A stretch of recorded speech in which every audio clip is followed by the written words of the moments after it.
শরীর খুব খারাপ, তাই আমাকে পাঠিয়েছে। ও আচ্ছা, তোমার এই কুচ্ছের চেহারা দেখে আমি তো ভয় পেয়ে গিয়েছিলাম। তোমাদের মতো ছোট লোকদের যখনই ছুটি লাগে তখনই অসুস্থতার অজুহাত করো। ঠিক আছে ঠিক আছে। আর হ্যাঁ, তোমার কোনো আদব আছে নাকি নেই? ডিউটির জন্য কেমন পোশাক পরেছো? দুঃখিত ম্যাডাম, বাবা হঠাৎ করে সকালে অসুস্থ হয়ে গেল, তাই আমাকে তাড়াহুড়া করে আসতে হলো, তাই পোশাক চেঞ্জ করার সময় হয়নি। পরের বার আর এমন হবে না। এটাই তোমাদের ছোট লোকদের সমস্যা। ভুল করে সরি বলো। তুমি সরি মানে জানো? কেমন করে জানবে? অশিক্ষিত মানুষ। এখন আমার একটা মিটিং আছে, আর তুমি এই পোশাকে আমার সাথে গেলে আমার তো অপমান হবে।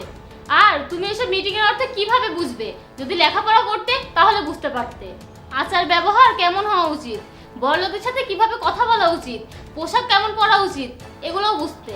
আচ্ছা ঠিক আছে, এখন তাড়াতাড়ি যাও, গাড়ি বের করো। সকালবেলা করে তোমার এই কুচির চেহারা দেখেছি, এখন যে কিভাবে আমার দিন যাবে আল্লাহই জানে। Good morning sir.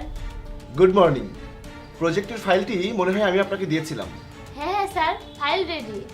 আমাকে দেখান। ওহ সরি স্যার, আমি হয়তো ভুলে গাড়িতে রেখে এসেছি। আচ্ছা, আমি এখনই ড্রাইভারকে কল দিয়ে আনতে বলছি।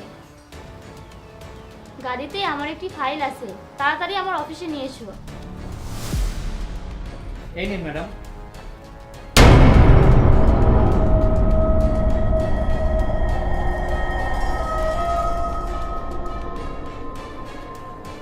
আপনি ফ্রান্স ক্লায়েন্টদের সাথে কথা বলেননি?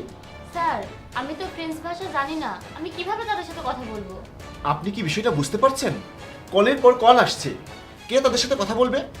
যদি এই চুক্তিটা না হয় তাহলে আমাদের কোম্পানির জন্য কতটা ক্ষতি হতে পারে আপনি জানেন? স্যার, এখন আমি কি করতে পারি? আমি তো ফ্রেঞ্চ ভাষা একদমই জানি না, তাই আমি তাদের সাথে কথা বলতে পারছি না। আপনি ফ্রেঞ্চ ভাষা জানেন না, কিন্তু এটা তো আপনার উপর দায়িত্ব ছিল, এটা তো আপনারই কাজ। আপনার উচিত ছিল তাদের সাথে কথা বলার। এই চুক্তিটা না হলে আমার কোম্পানির অনেক বড় ক্ষতি হয়ে যাবে। স্যার, আমি কিছু বলতে চাই। এই, তুমি এখন এখানে দাঁড়িয়ে আছো আর তুমি বসের সাথে কথা বলবে? অসভ্য, অশিক্ষিত। তুমি কি বলবে? যাও এখান থেকে। এক মিনিট, আপনি কে? স্যার, আমি ওনার ড্রাইভার, আর আমি ফরাসি ভাষা জানি। আরে স্যার, সে কিছুই জানে না, সে একজন অশিক্ষিত। সে কি বলবে? ও কিছুই জানে না স্যার। আমি দেখছি।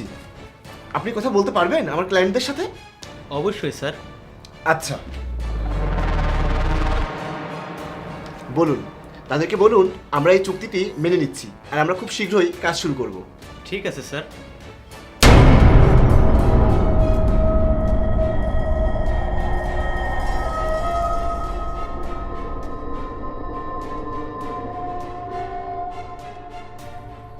স্যার, তারা ডিল করতে রাজি আছে। ঠিক আছে, ধন্যবাদ আপনাকে। কিন্তু আপনি এই ফ্রেঞ্চ ল্যাঙ্গুয়েজ শিখলেন কিভাবে? স্যার, আমি এর আগে একজন গাইড হিসাবে কাজ করেছি। বিভিন্ন দেশ থেকে পর্যটক আসতো, এর মধ্যে ফরাসিরাও ছিল, তাই আমি ফ্রান্স ভাষা শিখেছি। আর ম্যাম, আমি আপনাকেও কিছু কথা বলতে চাই। ম্যাম, আপনি আমার চেহারা দেখে আমাকে নিরক্ষর, অসভ্য ভেবেছেন। আপনি আমার পোশাক দ্বারা আমাকে বিচার করেছেন। ম্যাম, আমি আপনাকে সম্মান করি, তাই আমি আপনার কথার উত্তর দিচ্ছি না। স্যার, আমি অনেকবার চেষ্টা করেছি আপনার এখানে চাকরির জন্য, কিন্তু চাকরি পাইনি। কিন্তু সেটা নিয়ে আমার দুঃখ নেই। আমাকে যেটা দুঃখ দেয় সেটা হলো মানুষ আমাদের পোশাক এবং চেহারা দেখে বিচার করে। তারা আমাদের কথা শুনতে চায় না। তারা মনে করে আমরা অশিক্ষিত, কিন্তু স্যার, আমি একজন উচ্চশিক্ষিত।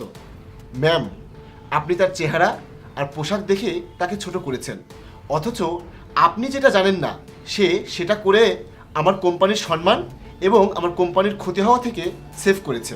তাহলে এখন কিন্তু আপনি তার কাছে ছোট হলেন। আপনি নিজেকে কখনোই বড় ভাবতে পারেন না।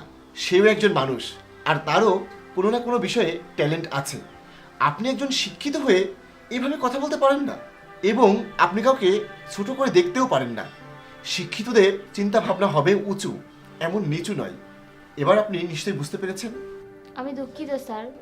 এখন আপনি এখান থেকে যেতে পারেন, আর এই ফাইলটি নিন, ফাইলটি কমপ্লিট করুন।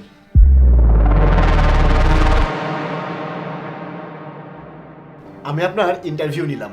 আপনি আগামীকাল থেকেই আমাদের কোম্পানিতে একজন ট্রান্সলেটর হিসেবে যোগদান করবেন। আপনাকে ধন্যবাদ স্যার।